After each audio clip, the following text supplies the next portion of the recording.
모시고 거룩한 마음을 주옵소서. 성삼위일체께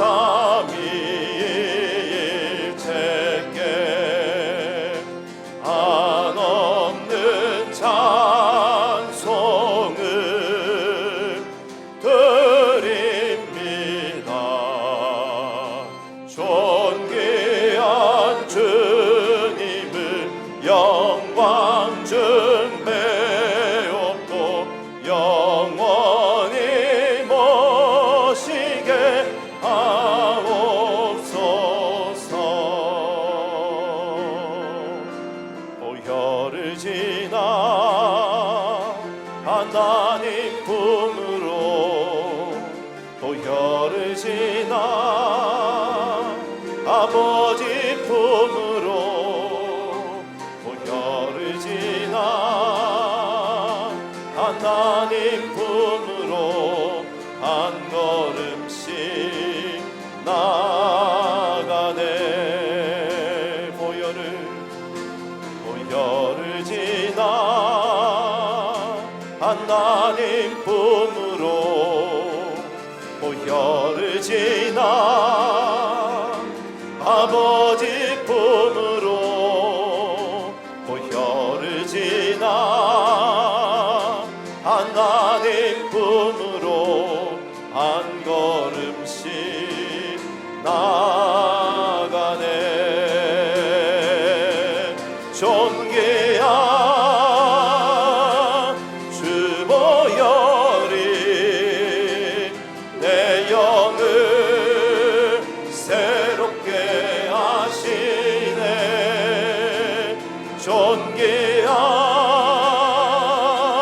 주 보혈이 내 영을 새롭게 하네. 존귀한 주 보혈이 내 영을 새롭게 하시네. 존귀한 주 보혈이 내 영을 새롭게 하네.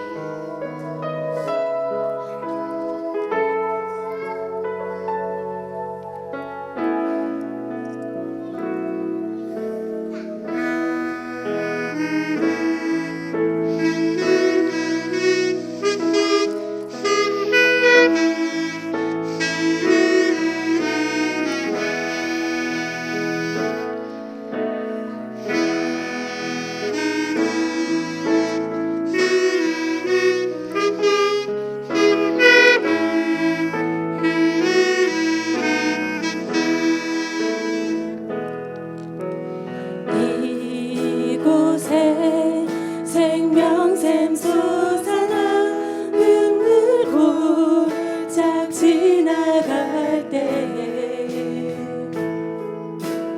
어사나 열매 맺히고 웃음소리 넘쳐나리라. 꽃들도 구름도 바람도 넓은 바다도 찬양하라 찬양하라 예수를. 하늘을 울리며 노래해 나의 영혼아. 그대의 주 그대의 주 그대의 주. 그날에 하늘이 열리고 모든 이가 보게 되리라. 마침내 꽃들이 피고 영광의 주가 오시리라. 꽃들도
저희 교회 다니엘 교구입니다. 우리 본교에서 가장 생산적인 교구, 자연 출산을 통해서 교인 증가에 이바지하고 있는 굉장히 소중한 교구입니다. 계속 기대해 주시고 격려해 주시기를 바랍니다. 우리 계속해서 월시콰이스 찬양으로 영광 돌려 주시겠습니다.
하나님 말씀 사무엘상 26장 1절에서 12절까지는 말씀을 다 함께 찾겠습니다. 계속해서 사무엘서 함께 묵상합니다. 오늘 26장 1절에서 12절까지 한 절씩 교독하겠습니다. 10사람이 기브아에 와서 사울에게 말하 이르되 다윗이 광야 앞 하길라 산에 숨지 아니하였나이까 하며 사울이 일어나 십광야에서 다윗을 찾으려고 이스라엘에서 택한 사람 3,000명과 함께 십광야로 내려가서 사울이 광야 앞 하길라 산 길가에 진친이라. 다윗이 광야에 있더니 사울이 자기를 따라 광야로 들어옴을 알고 이에 다윗이 정탐꾼을 보내어 사울이 과연 이른 줄을 알고 다윗이 일어나 사울이 진친 곳에 이르러 사울과 네리의 아들 군사령관 아브넬이 머무는 곳을 본즉 사울이 진영 가운데에 누웠고 백성은 그를 둘러 진쳤더라. 이에 다윗이 햇사람 아히멜렉과 수리아의 아들 요압의 아우 아비새에게 물어 이르되 누가 나와 더불어 진영에 내려가서 사울에게 이르겠느냐 하니 아비새가 이르되 내가 함께 가겠나이다. 다윗과 아비새가 밤에 그 백성에게 나아가 본즉 사울이 진영 가운데 누워 자고 창은 머리 곁 땅에 꽂혀 있고 아브넬과 백성들은 그를 둘러 누웠는지라. 아비새가 다윗에게 이르되 하나님이 오늘 당신의 원수를 당신의 손에 넘기셨나이다. 그러므로 청하오니 내가 창으로 그를 찔러서 단번에 땅에 꽂게 하소서. 내가 그를 2번 찌를 것이 없으리다 하니 다윗이 아비새에게 이르되 죽이지 말라. 누구든지 손을 들어 여호와의 기름 부음 받은 자를 치면 죄가 없겠느냐 하고 다윗이 또 이르되 여호와께서 살아계심을 두고 맹세하노니 여호와께서 그를 치시리니 혹은 죽을 날이 이르거나 또는 전장에 나가서 망하리라.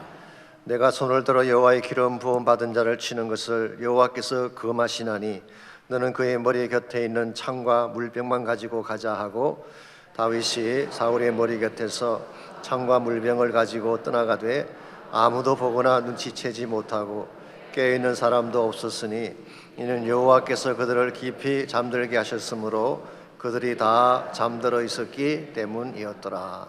아멘. 인생에서 실패하지 않고 사는 사람은 없습니다. 누구나 다 실패를 경험하며 살아가죠. 그런데 만일 동일한 실패를 반복해서 계속하게 된다면 이것은 문제가 될 수가 있습니다. 실패 패턴을 벗어나지 못한 채 같은 잘못을 반복하기 때문입니다. 그럼에도 불구하고 우리는 같은 실패를 반복할 때가 많습니다. 한 번 했으면 다음에는 하지 않아야 되는데 똑같은 실패를 또 반복한다는 것입니다. 예를 들어서 다이어트 하는 것, 체중 조절하는 것 쉽게 잘 되던가요? 체육관 가서 열심히 운동하고 돌아오는 길에 체중 감량한 기념으로 삼겹살 한 판 먹고 오면 다시 도루묵되는 예 많지 않았습니까? 골프 치는 사람들이 몇 년을 쳐도 왜 드라이브만 잡으면 볼이 숲속으로 들어갑니까? 한 번, 두 번도 아니고 칠 때마다 실수를 하는 이유가 무엇일까요? 우리는 의식하지 못하지만 우리 마음이 어떤 고정된 패턴에 묶여있기 때문에 그런 것입니다. 이런 현상은 심지어 잘 갖춰진 조직체 내에서도 일어날 수 있다고 합니다. 1986년 1월 28일 발사된 챌린저라는 우주호가 있었죠. 발사한 지 73초 만에 공중에서 폭발하고 말았습니다. 직접적인 원인은 로켓 부스트 내에 누출을 막아주는 고무로 된 오링이 있는데 이것이 낡아서 추운 날씨에 갈라졌기 때문이라고 합니다. 근데 이와 유사한 실패가 2003년 2월 1일 지구로 귀환하던 콜럼버스호에서 다시 나타나고 말았습니다. 대기권으로 진입하던 콜럼버스호가 폭발하는 데 참사가 일어났죠. 초기에는 테러가 아닌가 추정됐습니다마는 사실은 왼쪽 날개 부분의 노후가 폭발의 원인이었다고 합니다. 왜 이와 같은 실수가 반복된 것일까요? 다른 것도 아니고 우주 왕복선의 만전을 기한다고 하는 나사가 어떻게 17년 만에 같은 실수를 반복한 것일까요? 단순히 기억력이 사라질까요? 아닙니다. 텍사스 주립대학교의 파멜라 하운실드라는 교수는 이렇게 설명을 했습니다. 심각한 실패가 조직에 반성의 기회도 주지만 동시에 창의적 시도를 하는 것을 막기도 한다. 그래서 처음에는 안전에 초점을 맞추지만 시간이 흐르면 안전보다는 혁신과 시장성에 더 초점을 맞추기 때문에 같은 실수를 반복한다. 그렇게 설명했습니다. 쉽게 표현하면 실패 아픔보다는 좀 더 앞서기 위한 인간의 욕망 때문에 같은 실수를 반복한다는 설명이었습니다. 이와 같은 것을 로버트 그린이라고 하는 사람은 인간 본성의 법칙이다 그렇게 불렀어요.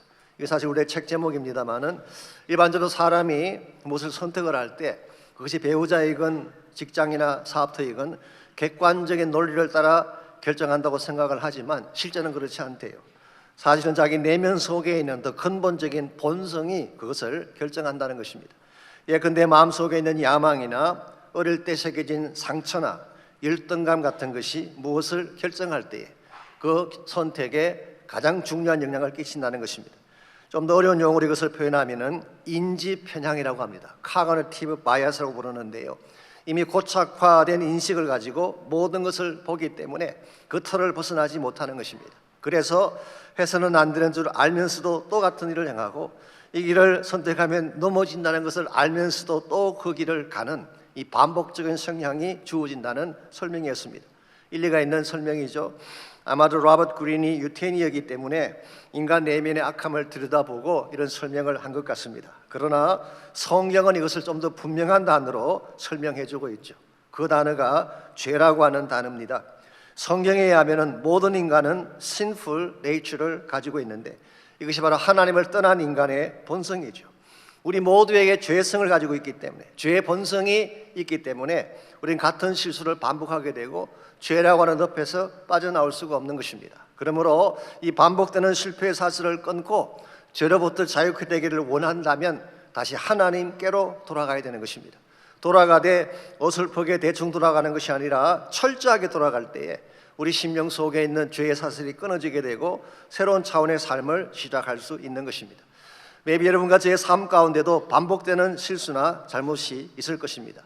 이 원인은 근본적으로 하나님을 떠났을 때 주어지는 것이기 때문에 우리 다시 하나님께로 돌아가서 우리의 모든 죄를 자복하고 하나님이 회복시켜 주시는 새 심령을 갖게 되면 우리는 다시 새로운 마음으로 출발할 수가 있는 것입니다. 그러므로 어떻게 하면 우리를 계속 얽어매고 있는 실패 사슬을 끊어버리고 하나님과 함께 참된 회복을 향해 나아갈 수 있을지 오늘 주신 본문을 중심으로 이것을 함께 나눠보려고 합니다. 오늘 같이 읽은 본문에 보시면은 동일한 실수를 반복했던 사울의 모습이 기록이 되어 있습니다. 기억하실지 모르겠지만 오늘 본문의 사건과 유사한 사건이 24장에서 또 한 번 있었죠. 지난번 설명을 들었습니다마는 그때는 사울이 혼자 엔게디 동굴에 들어가서 볼일을 볼 때였습니다. 아무도 없는 가운데 홀로 학문에 힘쓰고 있을 때 뒤에서 치면 그냥 죽는 상황이었죠. 그런데 다윗은 그를 치지 아니하고 그돛자락만 베고 살려주었죠. 이것을 나중에 알게 된 사울이 어떤 반응을 보였습니까? 자신의 잘못을 뉘우치고 다시는 다윗을 치지 않겠다고 맹세까지 하고 헤어졌습니다. 그랬으면 이제는 다윗 쫓기를 멈추고 평화 속에 살아야 되는데 오늘 본문을 보니까 그렇지 아니한 것 같습니다. 다시 다윗을 쫓기 위해 광야까지 달려온 것입니다. 1절과 2절입니다. 10사람이 기브아에 와서 사울에게 말하 이르되 다윗이 광야 앞 하길라 산에 숨지 아니하였는가 하며 사울이 일어나 10광야에서 다윗을 찾으려고 이스라엘에서 택한 사람 3,000명과 함께 10광야로 내려갔다고 했습니다. 아마도 10광야에 살고 있던 주민들이 기브아까지 가서, 기브아는 사울 왕이 살고 있는 왕궁이 있는 곳이죠, 밀고를 했습니다. 지금 다윗이 하길라 산에 숨어 있습니다. 이 말을 들은 사울이 3,000명의 군대를 이끌고 10광야까지 내려온 것입니다. 이걸 보면은 다윗에 대한 분노나 질투를 아직도 버리지 못한 것을 확인할 수가 있죠. 이와 같이 다시 다윗을 잡으려고 왔을 때에 다윗은 곤히 잠자고 있는 사울의 진영 한가운데로 들어가서 창만 꽂으면 사울을 끝장낼 수 있는 상황이었지만 이번에도 다시 사울을 죽이지 않고 살려주게 되죠. 그래서 그는 창과 물병만 가지고 돌아온 것입니다. 그랬더니 이 사실을 사울이 알고 뭐라고 고백했는지 아십니까? 1절 말씀은 21절입니다. 사울이 이르되 내가 범죄하였도다. 내 아들 다윗아 돌아오라. 내가 오늘 내 생명을 귀하게 여겼은즉 내가 다시는 너를 헤아려 하지 아니하리라. 내가 어리석은 일을 하였으니 대단히 잘못되었도다 하는지라. 다시 한번 자기 잘못을 크게 뉘우치고 다시는 너를 해치지 않겠다, 그렇게 약속을 했습니다. 자, 그러므로 이제부터는 사울이 다윗을 해치지 않고 평화 속에 살아갔을까요? 아닙니다. 아시는 대로 사울은 죽는 순간까지 이것을 버리지 못하고 끝까지 다윗을 추격하려고 했던 것을 성경에서 확인할 수가 있습니다. 왜 잘못된 것인 줄 알면서도 똑같은 실패를 반복하고 있는 것일까요? 근본 원인은 사울이 아직 하나님께로 돌아오지 않았기 때문에 그런 것입니다. 겉모양은 회개하는 척했지만 그의 본심은 그대로 있었기 때문에 같은 잘못을 반복하고 또 반복하는 것입니다. 이것은 마치 배의 방향키를 고정해 놓으면 아무리 배의 핸들을 돌려놓아도 다시 그쪽으로 가는 것과 똑같은 원리입니다. 아무리 북쪽으로 가려고 해도 다시 남쪽으로 가게 되는, 이게 바로 방향키를 고정해 놓으면 그렇게 되는 것입니다. 우리 인간의 삶도 마찬가지입니다. 내 안에 고정된 잘못된 관념이 꽉 차 있게 되면 아무리 외형을 바꾸고 삶의 패턴을 바꾸려고 해도 바꾸지지가 않는 것입니다. 그러므로 우리가 진정한 차원의 변화를 추구하려면 본성이 바뀌어야 되는 것입니다. 우리의 sinful nature가 바뀌어져야지 우리가 하나님께로 나갈 수 있게 되고 하나님 안에서 진정한 회복을 경험할 수 있는 것입니다. 여러분과 제 마음속에는 죄와 욕망이라고 하는 본성이 있습니다. 이것을 처리하지 않으면 우리는 절대로 새로운 삶, 실패를 이겨내고 승리하는 삶을 추구할 수가 없습니다. 그러므로 이 시간 물어야 질문은 이것입니다. 우리 모두 안에 내재하는 죄와 실패의 이 채널, 이 같은 체인을 어떻게 하면 끊어버리고 하나님과 함께 승리하는 삶을 살아갈 수 있을지, 오늘 본문에 소개된 다윗과 사울의 케이스를 통해서 실패의 사슬을 끊고 참된 승리로 나아가는 비결 3가지를 함께 정리하려고 합니다.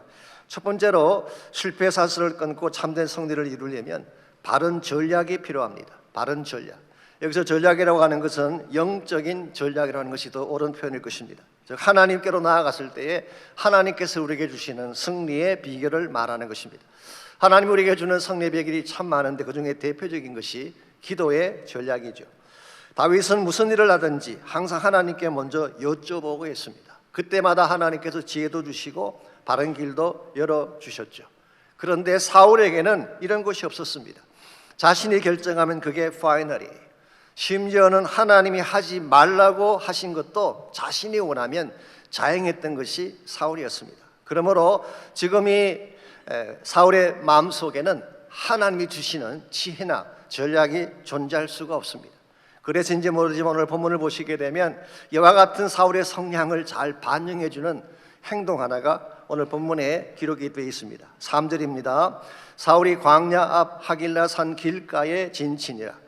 다윗이 광야에 있더니 사울이 자기를 따라 광야로 들어옴을 보고 그랬어요.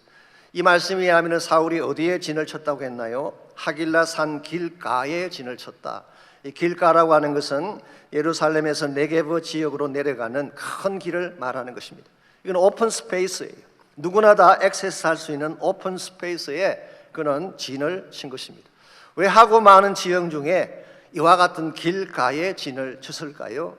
여러 가지 많은 가능성이 있을 것입니다만은 제 개인적으로 한 두 가지를 생각해 봤어요. 첫째는 자기 과시욕 때문에 3천 명의 군대를 끌고 갔던 이 사울, 나 이런 사람이야 라고 하는 과시욕 때문에, 또 한 가지는 3천 명이 호위를 하고 있으니 누가 나를 건드릴 수 있겠냐라고 하는 셀프 컨피던스, 지나친 자만감이 이와 같은 행동을 하게 한 것입니다.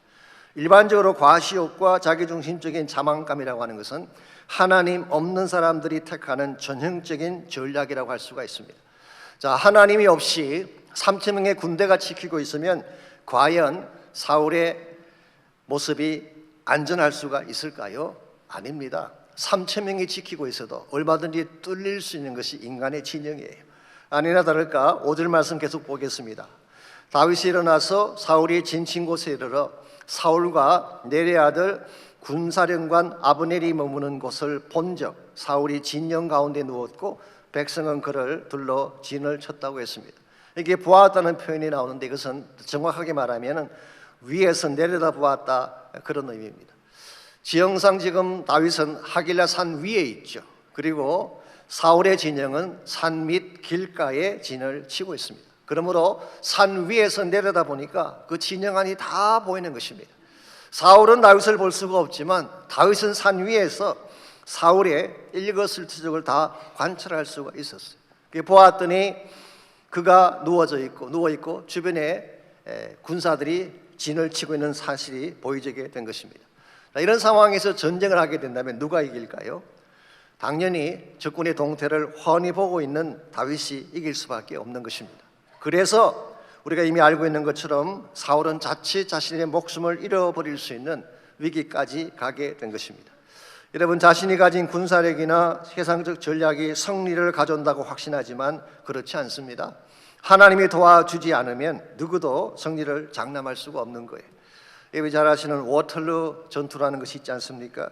1851년도에 나폴레옹의 군대와 웰링턴 장군의 군대가 붙었던 마지막 전투죠.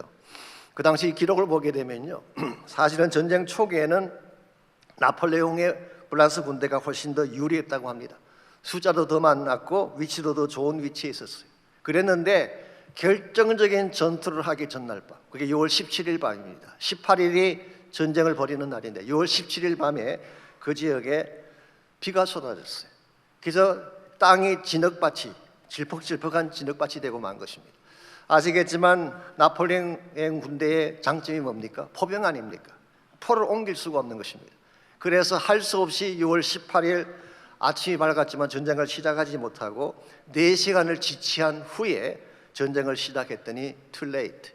그때는 이미 프로이센 군대가 웰링턴 부대와 합류를 하게 되면서 나폴레옹의 군대가 패배를 하게 된 것입니다. 여러분, 군대를 모으고 군사적 전략을 짜는 것은 인간이 할 수 있지만 하늘을 열고 비가 쏟아지게 하는 것은 하나님만 하실 수 있는 일이에요. 그러므로 정말 지혜로운 사람은 내가 가진 군사력이나 힘을 의지하는 것이 아니라 하나님을 의지하고 하나님께 기도하는 자가 진정한 지혜로운 자라고 할 수가 있어요. 사업의 전략을 짜고 제품을 판매하는 것은 인간이 할 수 있지만 경제의 흐름을 주도하는 것은 하나님이 하시는 거예요. 하나님이 열지 않으면 어떤 경제도 풀릴 수가 없는 것입니다. 장수하기 위해 좋은 약을 먹고 좋은 병원을 찾는 것은 인간이 할 수 있는 것이지만 인생의 생사화복을 결정하는 분은 하나님이에요. 그러므로 정말 지혜로운 사람은 내 능력과 내 힘으로 전쟁하는 자가 아니라 하나님의 능력을 의지하고 하나님께 나가서 기도하는 자가 되는 것입니다. 그 좋은 예가 출애굽기 17장에 기록되어 있지 않습니까? 애굽에서 나온 지 얼마 안 되었을 때에 아말렉 족속이 침공을 해왔습니다. 그 당시 이스라엘은 갓 태어난 어린애 같은 수준이었어요. 전열도 가다듬지 못했고 아직 한 번도 전쟁 경험이 없는 이스라엘 백성인데 아말렉 족속은 광야에서 잔뼈가 굵어진 전쟁의 전문가들이었습니다. 자, 둘이 싸운다면 누가 이길까요? 아말렉이 이기는 것은 자명한 것입니다. 그때 모세가 했던 일이 산 꼭대기에 올라가서 두 손 들고 하나님께 기도하는 것입니다. 아무것도 다른 것은 할 것이 없지만 산 위에 올라가서 두 손을 높이 들고 기도했을 때에 하나님께서 이스라엘 민족에게 승리의 깃발을 흔들게 해주셨고, 그래서 그곳 이름을 여호와 니시라고 부르지 않았습니까? 오늘날도 마찬가지입니다. 세상에 수많은 전략들이 있고 수많은 방법들이 있겠지만 하나님이 우리에게 주신 최상의 전략은 기도인 줄 믿습니다. 그러므로 문제가 왔을 때에, 어려운 난관 앞에 처했을 때에 당황하고 물러서고 탄식할 것이 아니라 산에 올라가서 기도하는 것입니다. 두 손 들고 기도하게 되면 하나님께서 우리와 동행해 주시고 내가 열지 못하는 장벽도 열어주셔서 진정한 차원의 브레이크트루가 일어나게 하는 거예요. 그러므로 개인이든 교회이든 기도의 전략을 택하고 하나님 앞에 기도할 때에 승리할 수 있고 회복을 이룰 수가 있습니다. 두 번째로 실패 사슬을 끊고 참된 승리를 이룩하려면 바른 용기를 가져야 됩니다. 여기서 용기라고 하는 것은 일반적인 용기가 아니라 하나님을 신뢰할 때 주어지는 믿음의 용기를 말하는 것입니다. 이 믿음의 용기를 가질 때에 어떤 전쟁을 하더라도 우리는 승리를 이룰 수가 있습니다. 6절 말씀 보겠습니다. 이에 다윗이 햇사람 아히멜렉과 스루의 아들 요압이하고 아비새에게 물어 이르되 누가 나와 더불어 진영에 내려가서 사울에게 이르겠느냐 하니 아비새가 이르되 내가 함께 가겠나이다. 자, 다윗이 사울의 진영을 다 내려다본 후에 그 진영 안으로 들어가기를 원했습니다. 왜 그랬을까요? 다시 한번 사울과 대화를 하기 위해서였어요. 그래서 서로 피를 흘리지 않고 이 전쟁을 끝내게 하기 위해서 그는 그 진영을 내려가려고 한 것이죠. 그런데 이것은 쉬운 과제가 아니었습니다. 목숨을 걸어야 할 정도로 두려운 과제였죠. 그래서 다윗이 최측근 두 사람에게 물었습니다. 누가 나와 함께 진영으로 내려가서 사울에게 이르겠느냐? 그때 아히멜렉은 침묵을 했어요. 여기서 말하는 아히멜렉은 제사장 아히멜렉이 아닙니다. 동명이인입니다. 그런데 아비새는 Yes sir, I will. 제가 하겠습니다. 그렇게 말을 했습니다. 한 가지 흥미로운 사실은 침묵했던 아히멜렉은 더 이상 성경에 그 이름이 등장하지 않습니다. 그러나 아비새는 사무엘하 23장 18절에 보면은 30용사 그룹의 두령이 되어서 그 이름을 남기게 되었어요. 하나님이 필요로 할 때 쓰임 받는 사람이 돼야 돼요. 하나님이 나를 사용하시겠다고 할 때에 I will 하고 나서야지 하나님께 쓰임 받고 참된 역할을 감당하는 것입니다. 그래서 신약 성경에 보게 되면 예수님께서 천국은 침노하는 자의 것이라 그랬잖아요. 제가 적극적으로 참여하려고 하는 사람, willingly 하려고 하는 사람들에게 천국이 주어지는 것이지 뒷짐지고 빠지는 자에게는 아무런 기회도 주어질 수가 없다는 말이에요. 그러므로 하나님이 나를 부르신다고 느껴졌을 때, 하나님이 필요로 할 때 절대로 여러분 딴청 부리지 말고 뒤로 물러서지 말고 예스를 하고 나서시기를 바랍니다. 예를 들어서 무료 선교 광고가 나왔습니다. 광고는 어떻게 해야 될까요? 아, 저건 내가 해야 될 게 It's my job. 그리고 여러분이 적극적으로 달려들어야지 딴청 부리게 되면 하나님께 쓰임받을 축복의 기회를 놓치는 것입니다. 맞죠? Anyway, 이와 같이 해서 다윗과 아비새가 사울의 진영에 내려갔더니 어떤 일이 벌어졌는지 아십니까? 7절입니다. 다윗과 아비새가 밤에 그 백성에게 나아가 본즉 사울이 진영 가운데 누워 자고 창은 머리 곁 땅에 꽂혀 있고 아브넬과 백성들은 그를 둘러 누웠는지라. 참 기가 막힌 장면 아닐 수가 없습니다. 지금 사울은 잠을 자고 있었어요. 근데 그 곁에 호위를 해야 될 아브넬도 잠을 자고 있고 다른 군사들도 다 잠을 자고 있었대요. 아니 3,000명이나 되는 군대가 사울을 에워싸고 바리케이트를 치고 있는데 다 잠에 골아 떨어지게 된 것입니다. 그래서 자기 왕 사울이 무방비 상태로 대적 앞에 설 수밖에 없는 상황이 왔어요. 어떻게 이런 일이 가능할까요? 막말로 해서 아무리 사울의 군대가 개판이라고 하더라도 이렇게까지 허술할 수가 있을까요? 납득할 수 없는 상황이 벌어진 것입니다. 그 연유가 어디 있는지 아십니까? 12절 말씀 보시게 되면 그 연유가 이렇게 소개가 되어 있습니다. 다윗이 사울의 머리 곁에서 창과 물병을 가지고 떠나가되 아무도 보거나 눈치채지 못하고 깨어있는 사람도 없었으니 이는 여호와께서 그들을 깊이 잠들게 하셨으므로 그들이 다 잠들어 있었기 때문이었더라. 누가 한 것입니까? 하나님이 하신 거예요. 물론 다윗이 그것을 미리 보고 간 것은 아닙니다. 그 시각이 밤이었기 때문에 멀리서 군사들이 다 잠을 자는지 안 하는지는 확인할 수가 없습니다. 그럼에도 다윗이 가지고 있던 분명한 확신 하나는 이것입니다. 내가 하나님을 신뢰하고 달려가게 되면 하나님이 반드시 책임져 주신다는 믿음의 확신이 있었어요. 이게 바로 다윗으로 하여금 용기 있게 살게 하는 근본 원인이었어요. 여러분과 저에게도 믿음에 주는 용기가 있어야 돼요. 이 용기를 가졌을 때 다윗은 골리앗을 물리치는 것도 가능했고 오늘 본문에 나오는 것처럼 다윗의 진영에 뛰어들어가는 것도 가능했던 것입니다. 우리가 만약 우리 자신을 바라보게 되는 용기 가질 수 없어요. 주어진 상황이나 여건을 보게 된다면 이와 같은 용기를 가질 수가 없지만 내 마음의 초점을 하나님께 집중하고 하나님만 바라보게 된다면 우리는 세상에 감당할 수 없는 용기를 갖게 되고 그때에 파도 같은 문제도 넘어설 수 있는 참된 승리자의 모습을 갖추게 되는 것입니다. 제가 2007년도에 데이토나 비치에서 열리는 그 페이트 클리닉이라고 하는 그 훈련 프로그램이 있어서 참석을 하고 돌아왔습니다. 그 후에 저희 교회에서 페이트라고 하는 사역을 시작을 했죠. 그때 그 교회에 강사로 오신 분이 책을 한 권 선물로 주셔서 그 책 제목이 Simple Church라고 하는 단순한 교회라는 책인데요. 사움 레이너라고 우리 라이프의 총재가 쓴 책입니다. 그리고 에릭 가이거라고 하는 현재 메리너즈 철치 얼바인에 있는 그 교회 담임 목사님 두 분이 공동으로 쓰신 책인데요. 저자가 직접 사인을 내주신 책이라서 지금도 제가 잘 간직을 하고 있습니다. 그 책에 보게 되면 The Miracle on Ice라고 하는 제목의 이야기가 등장합니다. 1980년 US 올림픽 하키팀에 대한 실화를 말하는 것입니다. 그 당시 세계 최강의 하키팀은 소련 팀이었어요. 소련 팀은 쉽게 말해 소비에트 아미 팀이에요. 소련 군대로 구성된 그런 팀이기 때문에 누구도 그 팀을 이길 수가 없었어요. 그래서 20년 동안 올림픽 금메달을 휩쓸었던 팀이 소련 팀인데 그 해 US 하키팀은 전원이 아마추어 선수로 구성이 되어 있어요. 그것도 대다수가 칼리지 학생들로 구성이 되어 있었습니다. 올림픽에서 배정받은 순위가 12번째 시드였어요. 자, 이런 팀이 20년간 금메달을 삭제한 소련 팀을 이기는 것이 가능했을까요? 그랬는데 결승전에서 4대3으로 소련을 이기고 금메달을 따게 됐습니다. 어떻게 이것이 가능했을까요? 그 책의 저자는 한 단어로 그 비결을 소개하고 있습니다. 영어로 alignment라고 하는 단어. 여기서는 한 방향으로 정렬시킨다 그런 뜻이. 모든 팀원들을 오직 한 곳만 바라보게 한 것입니다. 그 한 곳이 미국이라고 하는 이름이었어요. 자, 그 이름을 갖고 그 이름을 위해 뛰게 했을 때 그들은 20년간 계속되었던 패배 고리를 끊고 승리의 깃발을 높이 들게 된 것입니다. 사랑하는 성도 여러분, 여러분과 저에게는 미국이라는 이름보다 훨씬 더 위대하고 훨씬 더 영광스러운 이름이 주어져 있습니다. 그것이 바로 예수 그리스도의 이름입니다.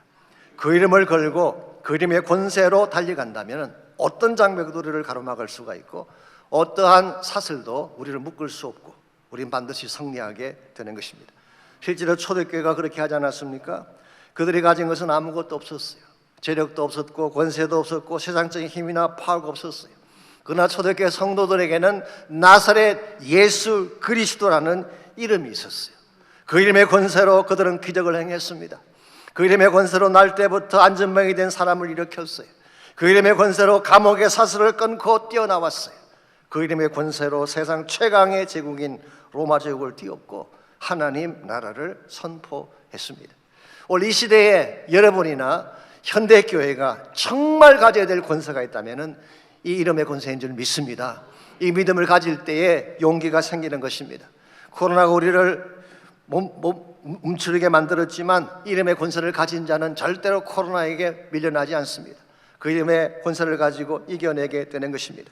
우리가 언제까지 패배주의에 젖어서 난 안 돼, 난 할 수 없다 그렇게 낭망하며 살아가 되겠습니까?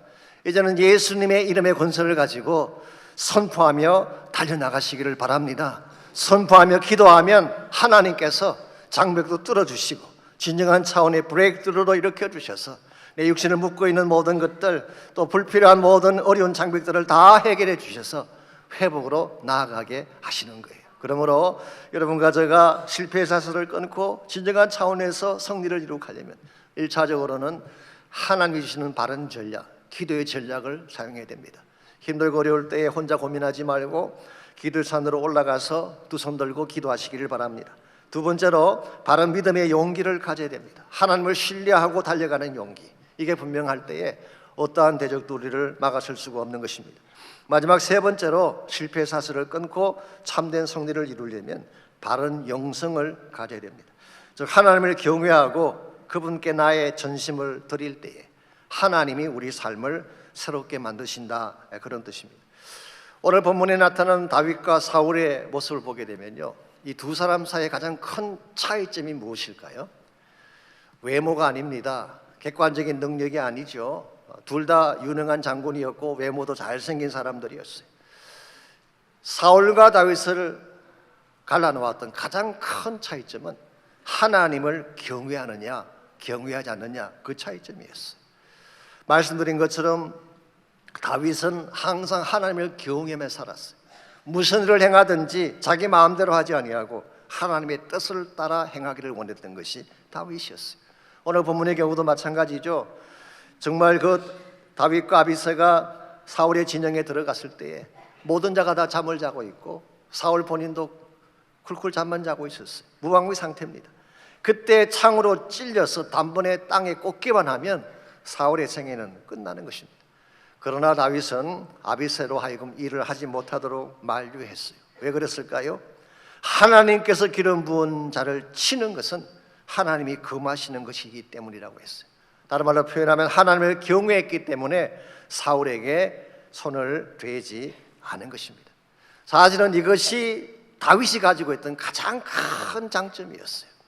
다윗은 어디에 있든지 하나님을 경외하며 살았어요. 광야에 있을 때도 그랬고 왕궁에 들어갔을 때도 그랬고 쫓겨다닐 때도 그랬고 모든 것이 잘 될 때도 그랬고 항상 하나님을 경외하고 그분에게 영광 돌리는 삶을 살았기 때문에 다윗은 갈수록 창대하게 되고 어디를 가든지 성공하게 된 것입니다. 잠언 19장 23절에 보게 되면 이런 말씀이 나옵니다. 여호와를 경외하는 것은 사람으로 생명에 이르게 하는 것이라. 경외하는 자는 족하게 지내고 재앙을 당하지 아니하느니라. The Living Bible을 이렇게 번역해 놓았어. Reverence for God. 하나님을 경외하는 것은 Reverence for God gives life, happiness, and protection from harm. 하나님을 경외하게 되면 생명을 얻게 되고 행복을 얻게 되고 모든 악한 것으로부터 보호를 받게 된다. 여러분과 저에게 중요한 것은 하나님을 경외하는 삶이에요. 정말 하나님을 경외하고 하나님의 뜻대로 순종하려고 하는 순전한 영성을 품게 되면 하나님이 우리 인생을 일으키시고 세워주시는 것입니다. 그런데 하나님을 무시하고 마음대로 살면 그의 인생은 회복될 가능성이 없습니다. 오늘 본문에 나타난 사울의 케이스가 바로 그런 케이스죠. 사울의 인생을 보게 되면요, 겉모양은 하나님을 따르는 것처럼 보였어요. 그러나 사울의 내면에는 하나님은 없었습니다. 그렇기 때문에 자신을 위해 갈멜산 위에 기념비를 세우기도 하고 진멸하라고 한 아말렉은 살려주고 진멸해서는 안 되는 제사장 85명과 어린아이들을 죽이는 사악한 일을 자행하지 않았습니까? 그래서 사울의 마음속에는 성령이 임하지 아니하고 악령이 다스리는 마음이 됐다고 성경은 기록하고 있습니다. 이와 같이 아무리 다른 것을 많이 해도 그 속 심령 자체가 악한 영으로 가득 차 있는 사울은 승리할래야 승리할 수가 없고 실패를 벗어날래야 벗어날 수 없었던 것입니다. 자, 이와 같은 사울이 다윗을 통해 다윗이 용서하는 사건을 경험하게 되면서 회개를 했을까요? 안 했을까요? 우리가 성경을 보게 되면 얼핏 보게 되면 회개한 것처럼 느껴지는 대목이 없지 않아 있습니다. 예를 들면 21절 다시 제가 읽어드립니다. 21절 사울이 이르되 내가 범죄하였다. I've sinned. 자신의 죄 지은 것을 인정했어요. 내 아들 다윗아 돌아오라. 내가 오늘 내 생명을 귀하게 여겼은즉 내가 다시는 너를 해하지 아니하리. I will never do it again. 다시는 너를 해하지 아니하리니 내가 어리석은 일을 하였으니 대단히 잘못되었더라. I'm very wrong. 내가 정말 잘못했다라고 고백을 하고 있습니다. 여러분께서 이 말을 읽게 되면 마치 사울이 회개를 한 것처럼 느껴지지만 아닙니다. 심지어 24장 16절을 보게 되면요, 엔게디 동굴에서 건진받았을 때 사울은 이렇게 고백했어요. 다윗을 부르며 내 아들 다윗아, 내 아들 다윗아, 다윗을 부르며 사울이 소리 높여 울었다고 성경은 기록하고 있습니다. 엉엉 운 것입니다. 이와 같은 모습이 회개일까요? 물론 회개를 하게 되면 감정적으로 울 수 있습니다. 회개를 하게 되면 나의 잘못을 인정하는 것, 인정할 수가 있죠. 그러나 그것만으로 회개했다고 말할 수가 없습니다. 진정한 회개는 운다고 되는 것만은 아니에요. 사실을 인정하는 것만으로 충분하지 않습니다. 내 마음의 방향을 턴해야 되는 것입니다. 나 중심적으로 살아왔던 내 자아를 돌이키고 죄 가운데 빠져있던 나를 돌이켜서 make U-turn해서 하나님께로 그리스도에게로 돌아가야지 회개가 이루어지는 것입니다. 오늘 본문에 기록된 사울은 겉으로는 우는 척했지만 maybe 자기 심령 한가운데 후회하는 마음은 가졌는지 모르지만 그러나 그의 본심을 하나님께로 돌이키지 않았기 때문에 그는 동일한 실패를 반복할 수밖에 없었고 결국은 패망의 길을 걸어가게 된 것입니다. 그러므로 우리가 참된 차원에서 실패의 사슬을 끊고 회복되려면 내 마음의 본심이 하나님께로 돌아와야 되는 것입니다. 오래전에 척 스웬들 목사님이 이런 재미있는 이야기를 하신 적이 있습니다. 어떤 농부가 돼지 한 마리를 변화시켜 보겠다고 자신의 안방에 돼지를 데려다 놓았습니다. 그 돼지를 깨끗하게 목욕을 시키고 발굽을 닦아주었어요. 그리고 돼지에게 향수를 뿌려주고 샤넬 넘버 5라고 말린 못노가 밤마다 바르고 잤다는 향수를 뿌려주고 목에 리본을 달아주었어요. 그랬더니 제법 돼지 모양이 멋있게 보였습니다. 자, 이렇게 한다고 해서 돼지가 애완동물이 됐을까요? 아닙니다. 안방문을 열어주는 순간 돼지는 방을 뛰쳐나가고 앞들에 있는 진흙 웅덩이 속에 뛰어들어가서 뒹굴기 시작을 하는 것입니다. 왜 그랬을까요? 아무리 깨끗하게 씻겨주고 샤넬 넘버 5를 뿌리고 목에 리본을 달아주어도 돼지의 본성이 변하지 않았기 때문에 그런 것입니다. 우리 인간도 마찬가지입니다.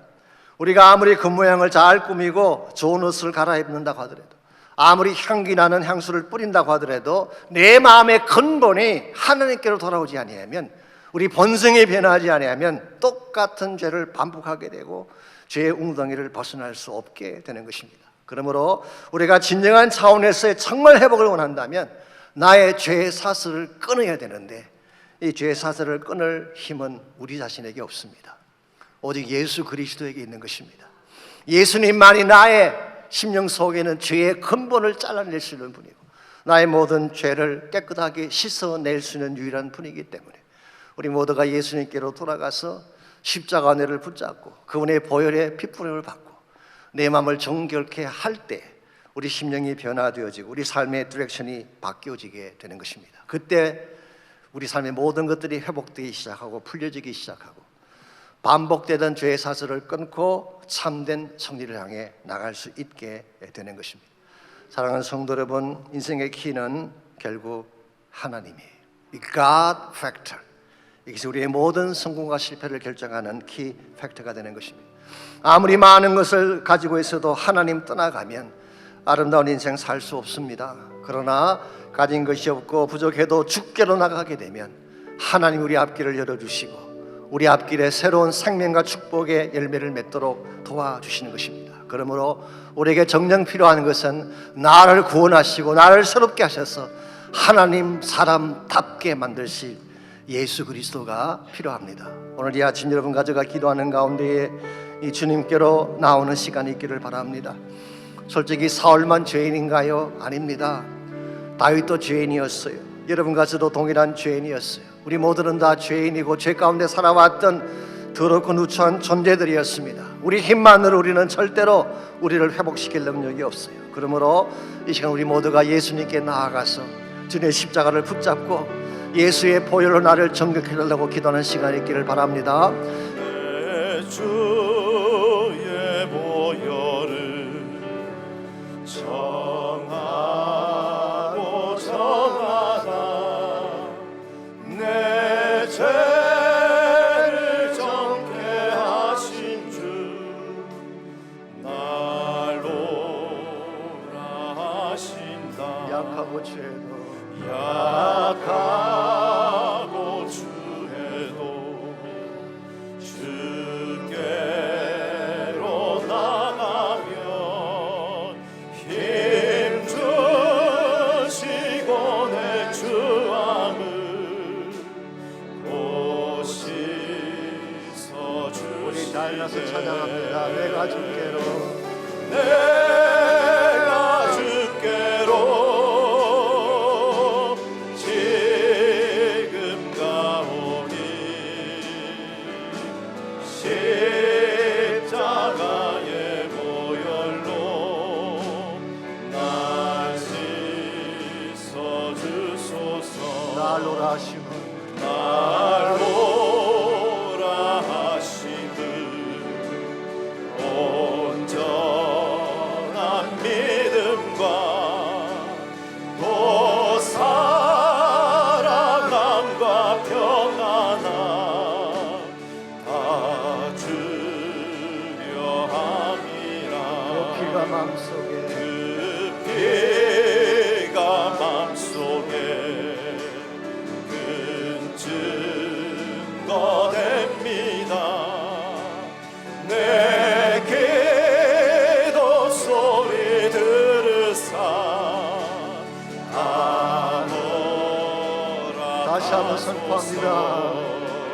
그 피가 맘속에 큰 증거 됩니다. 내 기도 소리 들으사 다 허락하소서. 내가 주께로 지금 가오니 십자가의 보혈로 날 씻어주소서. 내가 주께로 주님만 바라봅니다. 내가 주께로 지금 가오니 십자가의 보혈로 날 씻어주소서. 하나님, 사울만 죄인이 아니라 다윗만 죄인이 아니라 우리 모두가 죄인인 사실을 고백합니다. 태어날 때부터 죄 가운데 태어나서 본질상 진노의 자녀에 불과했던 우리들이기에 우리 힘만으로 이 문제를 해결할 수가 없고 죄의 삿을 끊을 수 없다는 사실을 인정합니다. 이 시간 주님이 필요합니다. 십자가 보혈의 능력이 필요합니다. 우리 심령 한가운데에 주님 임재하셔서 보혈로 씻어주시고 주의 권능으로 깨끗게 하셔서 다시는 죄에 묻게 살지 않게 하시고 과거에 묻게 살지 않게 하시고 상처 빨며 살지 않도록 도와주시고 날스럽게 하시는 주님을 향하여서 하나님 영광을 향하여 살려갈 수 있는 우리 모두 되게 하여 주시옵소서. 이제는 우리 구주 예수 그리스도의 은혜와 하나님 아버지의 무한하신 사랑과 성령님의 충만한 임재하심이 예배를 마치고 돌아가는 모든 성도 한 분 한 분에게 가정과 삶의 터전과 자녀들과 자손들 위해 이제로부터 주님 다시 오시는 그날까지 항상 함께 하시기를 예수님의 이름으로 간절히 축원하옵나이다.